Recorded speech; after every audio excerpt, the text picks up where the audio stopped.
Cornerstone Rankings videos in this space have sucked for a long time. Like, they've really just not been good.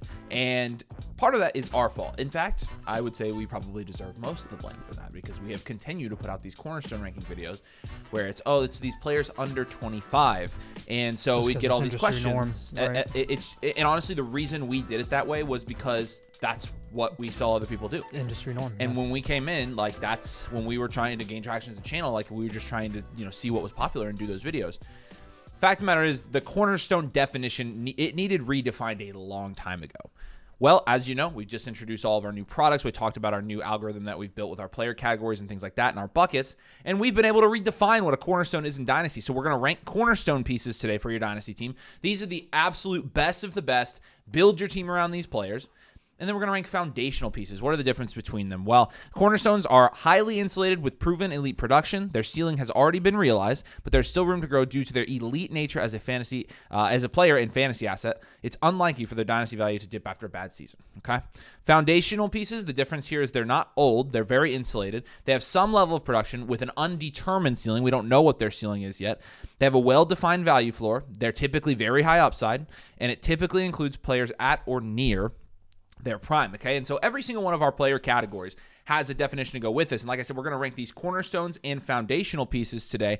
And with these categories, I just kind of want you to see what all the categories are and how they kind of stack up against each other. Here's a complete category tier list of all the categories that all of our players in our database fall under. And as you can see, cornerstone and foundational are in tiers of their own at the top, but we've got in the B tier, productive vet and mainstay. We've got upside shots, short-term league winners, short-term production, serviceable guys, jags, and then replaceable guys. And so again, you can see all the way down. And again, as you guys get your Blueprint Premiums, you're going to see all of your players on your team defined into one of these categories. And then, of course, the makeup of your team as well. And so let's do this. Let's start our brand new Cornerstone Rankings. I could have gone on about that for a long time, but a lot of people have correctly said, hey, like, once CD Lamb is 26, he's still a Cornerstone. That's correct. You are absolutely correct. So we're gonna fix that, and we're gonna rank Cornerstones, in our opinion, the right way for the first time. Here we go. Cornerstones as defined by Dynasty Domain. Starting with the S tier. There's only gonna be 4 tiers of Cornerstone guys here, because when you're talking about categorizing these Cornerstone players, they're all cornerstones. And so, like, they all should be relatively close. There are, of course, going to be guys we prefer at every position over, one over the other. But at the same time, there's only going to be 4 tiers for these cornerstones. And we're going to start in this tier. And again, we talked about this, but like, this tier in the first round of Dynasty startups is pretty large right now. Whereas if you pick at the 101 versus the 107, it's pretty much the exact same tier for cornerstones for us. Yep. So these are the absolute 7 best. The 7 best cornerstones. The 7 best players in Dynasty Fantasy Football to build your team around. Hands down. At quarterback, Josh Allen, of course, obviously at any point can rip off a 50-point game. Always in the MVP conversation. They're always in the Super Bowl conversation. And he's always a top 2 QB. And he's always a top 2 QB. So, like, I mean, from the production standpoint, from an insulation standpoint. QB1 again this year. You can't, like, he's the gold standard, okay? Now, Lamar Jackson hasn't necessarily been the gold standard, but I'm not personally freaking out about Lamar. I know you aren't either. I think Lamar is still hurt. In a super flex league. He's playing injured. Weird year for the Ravens. He's still a premier cornerstone asset in Dynasty Fantasy Football. So not moving him down in our Cornerstone Rankings here. And then Drake May, a new guy in this S tier for Cornerstone Rankings, but is one of the best players to build your Dynasty team around. Drake May this year, of course, has been the favorite or second favorite the entire year for MVP. I think as of this moment, he's the favorite after the Matthew Stafford Monday Night Football game. And he's the QB2 on the year, the 8th overall most productive player. Games of 32, 24, 21, 20, 19, 15, 17, 27, 23, 27, 23, 20, 26. I mean, like, you're talking Josh Allen level numbers there. Legitimately, you are. Yeah. And when you're looking at the two, comparing their production, 300. Honestly, a higher floor. It is a higher floor. 344 points this year for Drake May, and Josh Allen 374. So within 30 points, still a decent sized lead for Josh Allen there. To be honest with you, a 30-point lead's a big one, but it goes to show, like, Drake May absolutely belongs here. And so if you have Drake May, you got a huge value in, and he looks great. Now, a couple wide receivers. 3 wide receivers here, actually. And again, in these tiers, rearrange these guys any way you want. If you want Puka at the beginning of this tier, beautiful. If you want Jamar Chase at the beginning of this tier, beautiful. But let's talk about these wide receivers here real quick.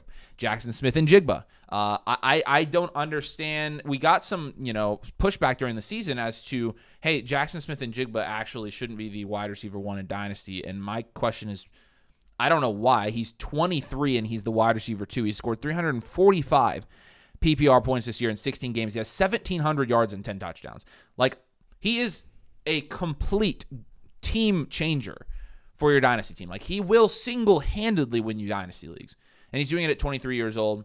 He's doing it in a situation that's good. Like, I would say it's a very good situation for him, but it's also showcased his versatility as he's kind of moved out of the slot, and now he plays more outside, and he's been great at it. He is one of the most technically proficient wide receivers I've ever watched in the NFL. He's amazing. And so he deserves to be up here. Puka Nacua, the wide receiver 1 on the year. The wide receiver 1 in 15 games. Yeah, I was going to say, he missed a game. He actually basically missed another game. He missed 2. He had a game where he played 44%. First of all, he had a game where he played 44% of snaps against Arizona. He had 35 points. He had multiple games in here against Baltimore. 51% of snaps, only had 3 targets there, and then was out the next game. That was the game he got hurt against Baltimore, and then New Orleans kind of came back halfway. 49% of snaps, still had 22 points in that game. Where they limited his snap share. A lot of times he's only on the field on third down, and you see that a lot. And they just throw it to 100% of the time. They just bring him. They literally like, all right, Puka, we're gonna throw it to you. Get in the game. Like, that's what it is. So you see people know they're gonna throw the ball to him, and it doesn't matter. So you see the signed Puka Nacua jersey is one of our prized possessions here in the studio, and Nathan does inappropriate things to it when I'm not looking. And sometimes when I am looking. No shame. And then, of course, Jamar Chase. Jamar Chase deserves to be here. Jamar Chase still, in a season where I think a lot of people would consider it was like, hey, this is kind of a slower season for him. Wide receiver 5 on the year. 290 PPR points. He has, it is 1,300 yards compared to 1,700 last year. 175 targets both years. The target volume hasn't gone down, but his yards per reception has gone down pretty drastically. And he had 17 touchdowns last year. That was never going to be sustainable. 7 touchdowns this year, which is more on par with what he was the previous 2 years in 23 and 22, but still a top 5 dynasty wide receiver, and still a wide receiver that you definitely want to build your team around. And then one running back here in the S tier, the Cornerstone's Bijan Robinson. Oh, brother. Bijan, I mean, there's nothing else to say. Have you seen his receiving usage? Yeah, there's nothing else to say about this guy. 23 years old. He's the running back 2 behind only Christian McCaffrey. Let's talk about his receiving usage. Bijan Robinson has 100 targets this year. 100. He has triple-digit targets. He's not even Christian McCaffrey. But this is CMC light. But I think he is Christian McCaffrey. That's good. To some extent. Now, Christian McCaffrey has 122 targets, but 800 receiving yards for Bijan, 890 for Christian McCaffrey, so you're close there. I mean, he's the closest thing you can get to Christian McCaffrey, and he's 23 years old. There's not going to be an Algier vulturing like Bijan goal line carries. I am honestly for Bijan Robinson. I think I'm comfortable taking Bijan in dynasty startups in the top 5. Oh yeah, there's a reason he's in the S tier. If someone have no problem with if someone took him 101, I would not say they are out of their mind. I would not. That's why we have him. At the top I don't think you understand. Like, he is. Like, you're getting Christian McCaffrey without the injury history. And 24 years old.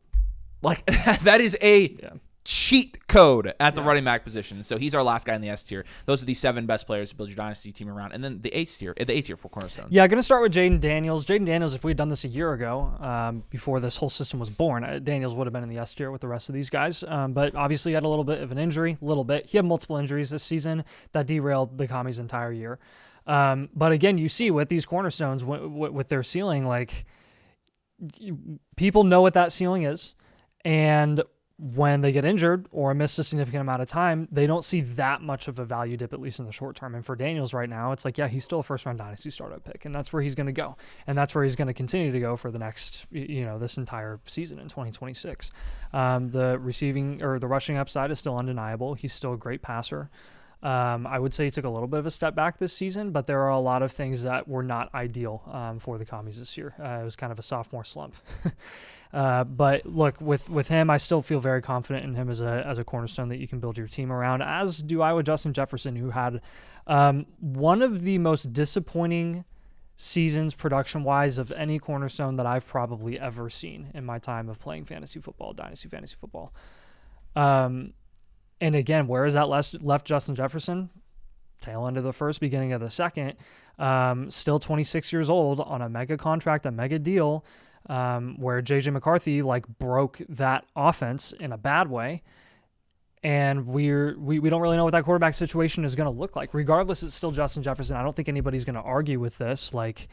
There's only so far you can push him down because there's nothing about his talent level that's regressed. He still looks like Justin Jefferson on the field.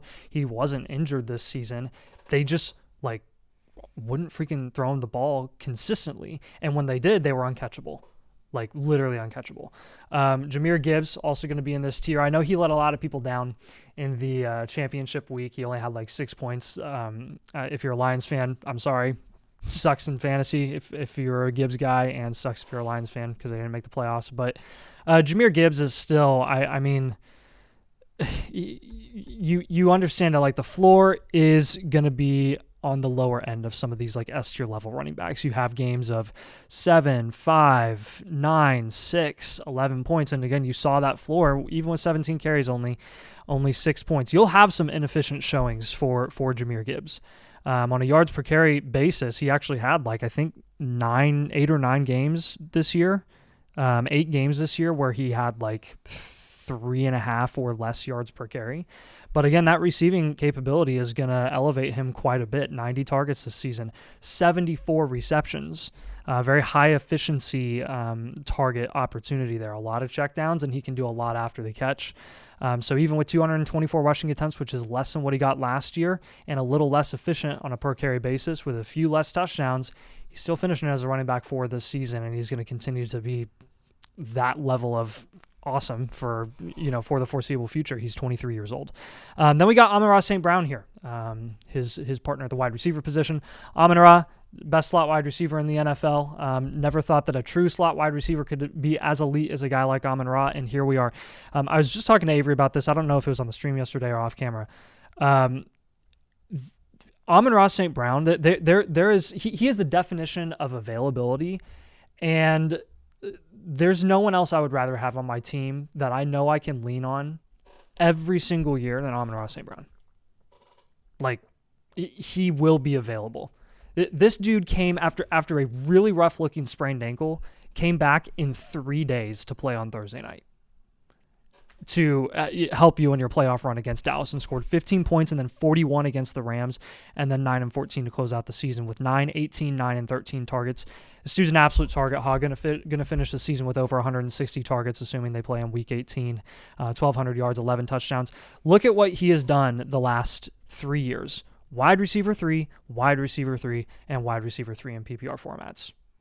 This dude is consistently elite, consistently high-end, and you always know he's going to be available. Since he came into the league in 2021, 17, 16, 16, 17, and 16 games played. Well, 17 games played in 2025. So I love this guy. I love that he's always available, and I love how high his floor is when he is on the field, which is always. CeeDee Lamb, a little more disappointing this season because of George Pickens, who we're going to talk about later in this video, but I'm not too worried about Lamb.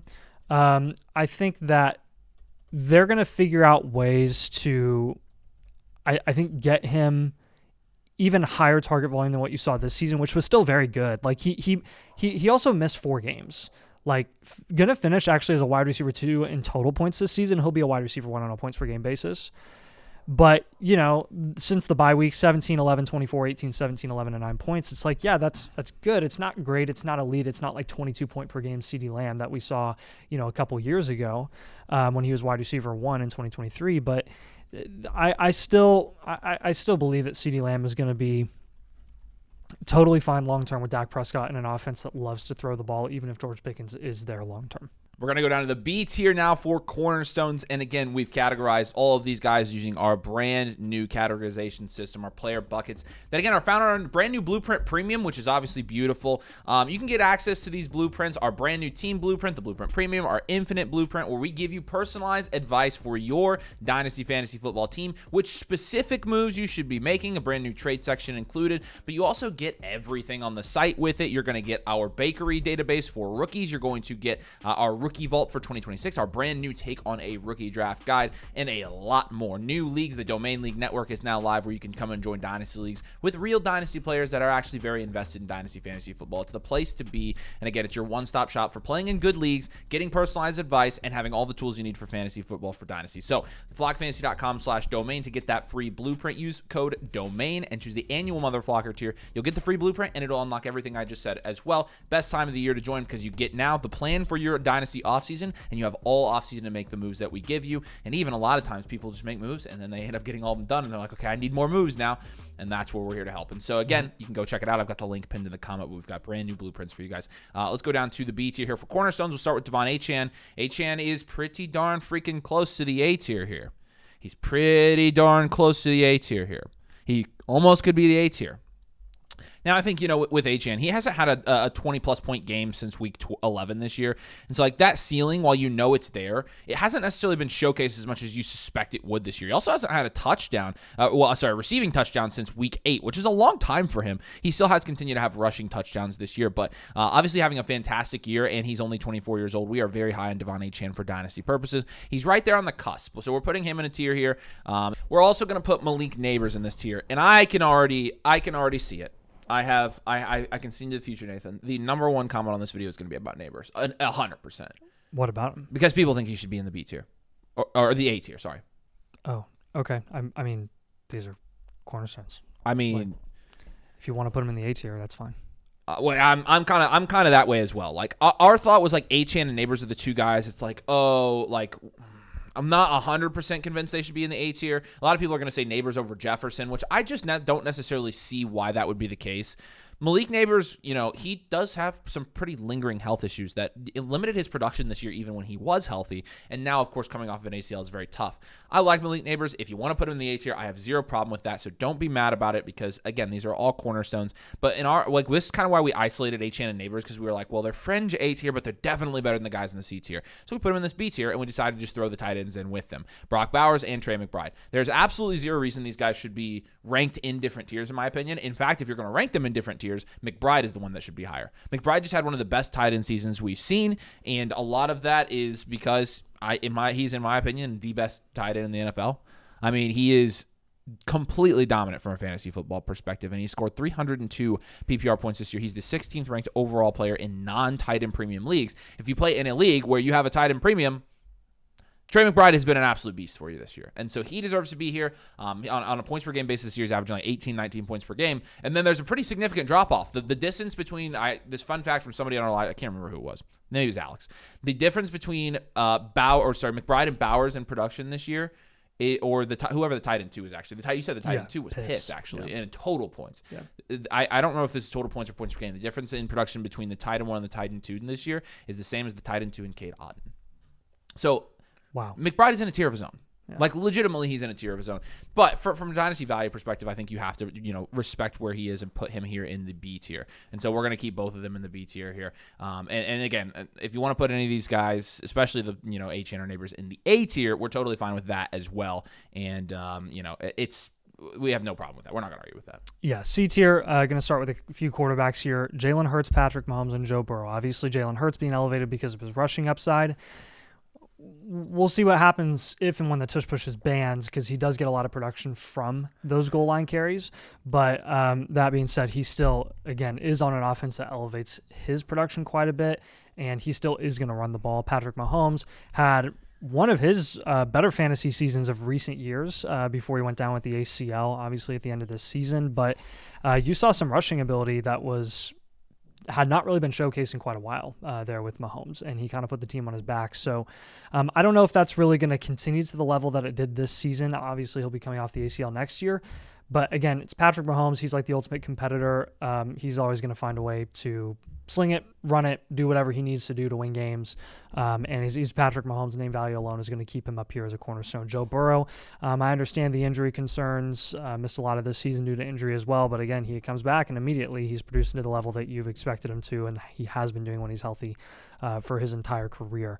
But he's another guy that, as long as he and Jamar Chase are a package deal, and T. Higgins, which is going to be for the next few years, he's a cornerstone. Ashton Jeanty and Omarion Hampton, a couple of rookies whose ceiling honestly has not been realized yet, but they're so insulated. Their draft capital is so good that they just belong here. And again, it's the bottom end of this cornerstone list, but Ashton Jeanty, in flashes this year on one of the worst offenses in the league, looks so good. He looks exactly like he did in college. Yeah. That 31-pointer against Houston's defense of all the teams, they just put the team on his back. 24 carries for 128 yards and a touchdown against Houston's defense. I think, in that game yeah, too. he did have a big receiving touchdown as well. And I mean, you've seen games this year, 5, 8, 8, 8, and 6 targets, 7-target game against Indy as well earlier in the season. Like, that rushing upside is definitely there. 68 targets on the season. For 52 receptions. Again, he's probably not going to crack 1,000 rushing yards this year, even though he's played all games. He's going to finish as a high-end running back 2, low-end running back 1. Expect him to take another step up next season when they probably draft a quarterback this year or get somebody in free agency. I do expect that situation to get better. They'll be not just one-dimensional where their literal only weapon is Ashton Genty. Brock Bowers was banged up a lot this season as well. Omarion Hampton, again, he's been banged up this season, missed like almost half the year with that ankle injury, broke his ankle, came back and has looked really solid. We actually haven't seen like elite level volume from Hampton yet. We've just seen adequate, almost bell cow volume, but like really the only time he's had 75+% snap share is week 1, week 3, week 4, and week 17, where they finally have been easing him up from coming back from his injury. But again, the carries, he's never eclipsed 20 carries on the ground yet. So I do want to see that volume go up, but again, in a great situation where Greg Roman is calling plays, loves to run the ball, and we've seen that. I think he's going to be more than fine. I think he'll absolutely flourish in this situation. Rashee Rice also going to be in this tier. Rashee Rice's season was ended with a concussion. I think the only reason they put him on IR is because the season is over. He could have come back if they were competing, but just keeping it safe there. Look, Rice has been exactly what you thought he could be coming off of that suspension. He picked up right where he left off before that injury at the beginning of last year, and expect him to repeat and be what he has been with Mahomes this season in 2026 and for the foreseeable future. They're not letting this guy walk. Drake London has been pretty disappointing coming off of his injury as well. Again, a lot of banged up guys in this tier, but 5 and 1 points. He's another guy that really screwed you in the semifinals and the championship. If you had him, I was one of those guys that got screwed by London in like 2 leagues where I lost championships. But that being said, he's still, I mean, when he's healthy and he's playing, his target volume is just a step below like the consistent target volume that you're seeing from a guy like Amon-Ra.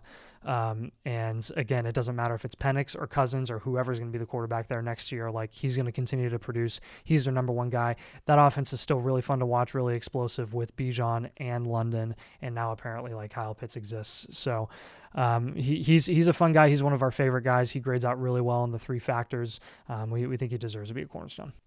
And now, as promised, because I know a lot of you guys are going to be like, oh, what about this player? What about this player? And they're categorized as foundational assets in our database. And again, we have formulas that categorize these players, right? And so, like, it's not really like, hey, we're just picking them out and throwing them in buckets. Like, we have a lot of, data, and our algorithm is helping us kind of pick these guys out and say which, players they're most like. And so, again, the foundational guys, not old, pretty insulated, some level of production. We don't know their ceiling. They have a high value floor. They are high upside, and it's a lot of players at or near their prime. And so in the S tier, I think you have to start with the two top guys that aren't cornerstones yet, in my opinion, but probably will be very soon. In the S tier are Jackson Dart and Tet McMillan. I'm very, very tempted to put Tet in the C tier, but again, he hasn't really realized his ceiling yet. I think that's very true. He's, a wide receiver 2 this year.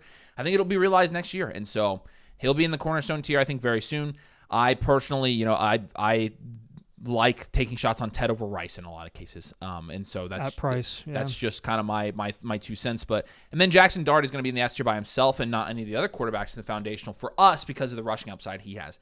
We think he's higher ceiling than Herbert, Caleb, and Nix, which we'll talk about in the A1 and A2 tier. But those are the 2 guys in the S tier, 2 closest guys to cornerstones. And then we did the A1, A2 tier. And really, this A1 and A2 tier, we were going to run out of room on the graphic. And so we're like, hey, look, a lot of these guys are so close. It's a big blob of guys. Legitimately, the reason that they're separated is because they would have been too big a tier. They're pretty much the same tier, A1 and A2. I'll let you cover both of them. Yeah, Nico, Pickens, Olave, and Garrett Wilson are going to be in the A1 tier. We try to group these wide receivers that we're very confident in at the top of this tier. Nico obviously going to be the oldest of these guys. He is going to be the one who in the coming 18 months is going to end up finding himself in the mainstay or even the productive vet tier, or the productive vet or mainstay category. But again, he's elite when he's on the field. He's got to stay healthy, but he's the alpha there. Nobody's competing for him for the ridiculous amount of work that he can consistently get. I would like to see that offense get better, though, which is why he's not going to be categorized as a cornerstone. George Pickens, we'll see where he ends up going in the near future, if he's going to stay with the Cowboys or get a alpha opportunity as the unquestioned number one wide receiver somewhere else where he gets paid top dollar. We don't really know yet. Chris Olave has been the biggest riser of recent. We recategorize him as a foundational asset as he continues to rise, not only in production and public opinion, but the three factors analytics as well. He's a top 6 wide receiver this season with Tyler Shuck, and he just looks awesome. This is finally, again, everything that we thought Olave was capable of doing, he's doing right now. Garrett Wilson has been injured towards the second half of this season. They ended up shutting him down for the year because they weren't playing for anything. I agree with that. I'm in full support of that. He is making $30 million a year. Fernando's probably going to be a Jet if he's not a Raider. So they're going to draft a QB this year most likely. And then in the A2 tier, you got your QBs, Herbert, Caleb, and Nix. Every single one of these guys has shown rushing capability, but not upside to the point of like a Hurts or a Daniels or an Allen or Lamar or May to be a cornerstone. They're not quite to the passing caliber of Mahomes and Burrow consistently. Herbert's a little more up and down. Caleb is like so-so. He's not really an accurate thrower. He needs to get better. And then Bo Nix is kind of just so steady, top 6 to 9, nice wide or quarterback every single year. Jonathan Taylor and Travion Henderson are up here next. JT is another one of those guys. It's like a little bit hard to pinpoint what category he belongs in. But I will say, when you look over the next 2 years, where's JT going to be? He's going to be an elite level, productive upside running back that is going to win you leagues as long as he stays healthy, and he's only, 26 years old still. He's going to get another extension. He's going to remain very insulated, and what is a pretty good situation for him, apparently. Travion Henderson and Quinshon Judkins, both of these guys, rookies who have come onto the scene at different times of the year and have really shown what they're capable of and what their upside can be. A better situation that you really know of for Travion Henderson. Judkins, I think, has looked like the better runner consistently. But Judkins obviously coming off of the injury, so you have that going for Henderson where he's actually healthy right now. Emeka Egbuka and Marv going to be at the tail end of this tier. We debated where they should go. Egbuka has shown elite level flashes as a rookie to start the season, has done absolutely nothing, literally nothing for like 10 weeks. Nothing. He's absolutely done nothing. And he continues to fall down our rankings quite a bit here. I don't trust Egbuka any more than I trust Marv, and that's going to be unpopular. We have seen just as many flashes from Marv that we've seen from Egbuka. Yeah. Literally. 100%. So both of these guys, I think, have very good opportunities in their respective offenses to be super productive and very successful. They just got to show it consistently. And the thing about Egbuka's production, because I know people are going to be up in arms about this, is when he was really producing at that consistent high level for the first 4 or 5 games of the season, every game he had a touchdown. Yeah. And a lot of those games he had a big play touchdown. It was Rome. It was very Rome-esque. People. This is the HR meme. This is the Egbuka has 4 really good games with touchdowns and then drops off, and it's how sweet. But Rome Odunze does it, and it's human resources. Like that's literally what this is. And so unless Egbuka has a respectable game in Week 18, he may finish as a wide receiver 3. Which again, like that's what's that doing for your fantasy team? Yeah, a lot of it is hope. I don't know. My hope is that they can find some in between. But again, it was never a high floor, high target situation for him, and that was a big deal. Yeah. And I agree that Marv has shown just as many flashes, even though they've been more sporadic. The quantity of flashes that he's shown are more than as much as Egbuka. B tier. It's small tiers here. I'll go through the B tier and the C tier here. 2-person B tier, James Cook and Bucky Irving. James Cook actually was our algo labeled him as a what was the next one? Upside show? No. Mainstay. He was a mainstay. And I fought to get him here. I think he is a foundational player. He's on his second contract. We have Brees in this tier list, and I think there's not a ton of difference. In fact, we have James Cook ranked above Brees, which, James Cook's in a much better situation. Brees could easily be in that B tier here very soon as a situational score comes up in the 3 factors. But honestly, right now, you have to prefer James Cook, I think, because he's on the Buffalo Bills and he scores 1 million touchdowns. So he's here. Bucky Irving's here. Bucky is... He's more efficient this year, too. He's just good. He's just a good running back. He looks a lot better this year than he has ever. And I think he's taken another step up this year. Like the development of James Cook as a true runner has actually been like truly impressive. I agree. So they've done a really good job with him, and now he's locked in there. And then Bucky Irving. Bucky's been tough. Like since he's come back from injury, 16, 8, 7, and 8 points. The snap share is not good enough. The red zone carries are not good enough. His efficiency. How many times has he been over 4 yards per carry? I want a nice Bucky reset in 2026.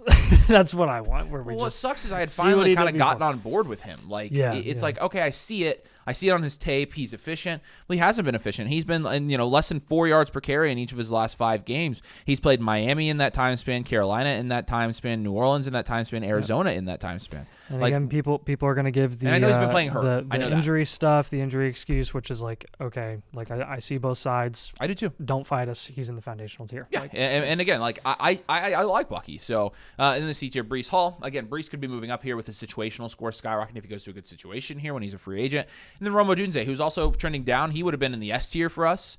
After the beginning of the season, we thought he was going to be an S tier foundational player. Now he is a C tier foundational player. Literally hasn't done anything, and he's been hurt. And Rip.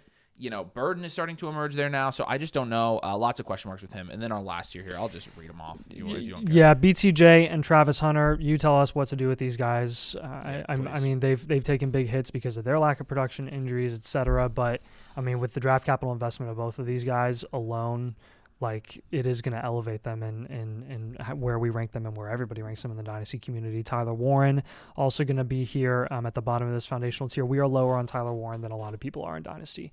There really is not much of a difference between Tyler Warren and any streamable tight end that you could have started this season. He's just you'd not rather getting, start George Kittle.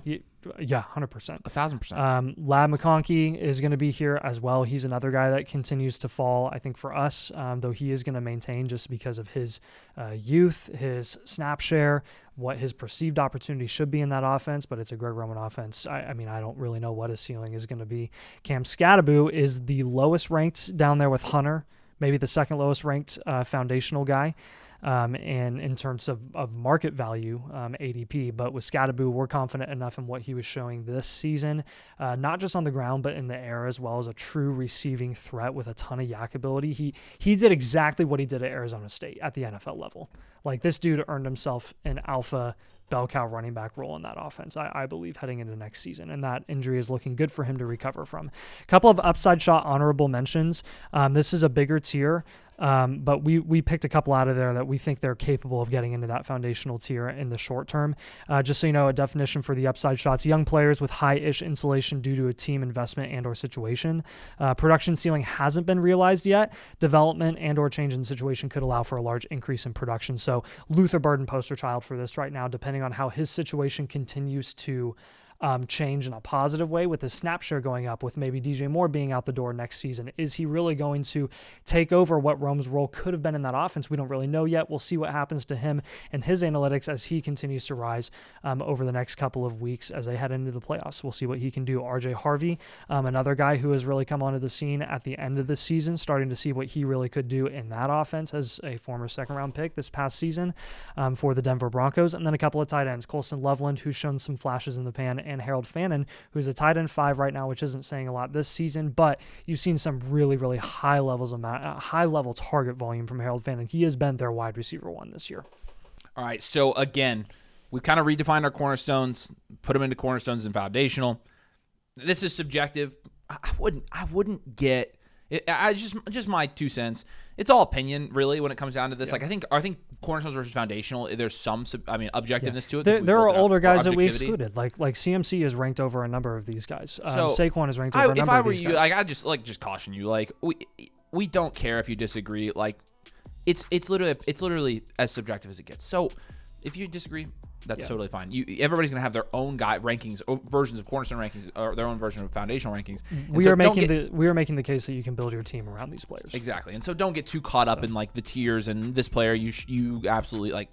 These are the best players in Dynasty Fantasy Football, guys, and everybody's opinion is going to be different on this one. And we're not right about everything. In fact, we're wrong about a lot of things, and we know that. So make sure you drop a like, make sure you're subscribed as well, and make sure.